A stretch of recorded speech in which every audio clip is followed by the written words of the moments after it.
Not really, Tom.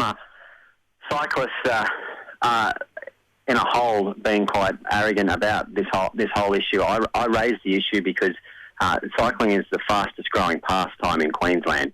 5-10 years ago, the only cyclists you would see on the road are in the main people like Sara or triathletes, and all of a sudden we've had this massive growth, and there's a lot of uneducated cyclists on the road, and it's time that police started cracking down so that they learnt the rules for their own safety as much as everyone else's.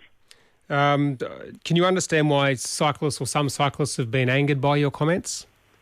I certainly understand why someone like Sara or Robbie McEwen's been very vocal on this issue would be disappointed. Sarah's doing an excellent job with her programs, but the reality is there are packs of 20 and 30 cyclists on the roads, especially around the Hope Island area and the Mermaid to Surfers Paradise area, that are just having blatant disregard for the rules. I mean, I sat out there this morning, and around Garfield Terrace there was a roundabout where cyclists were 4 and 5 abreast, and the law clearly states you can only be 2 abreast. Mm-hmm.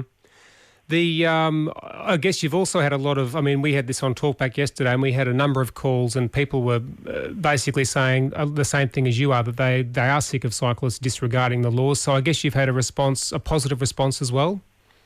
Oh, there's been mixed responses. There's been positive and negative. I think the most important thing is that this issue needs to be discussed. I think if police started cracking down with cycling operations, you would see the rogue cyclists would certainly start conforming. I think that's the biggest issue, is trying to improve the roads for both the motorists and the cyclists. Daniel, I've seen on social media you've had a bit of a tardy-tar with Robbie McEwen, and Sarah's just put her view out there. Are you surprised by the vitriol you've received? You did tweet that there's some things you can't even repeat. Are you surprised by that? Oh, without question. In the last 24 hours, I've had in excess of 500 tweets.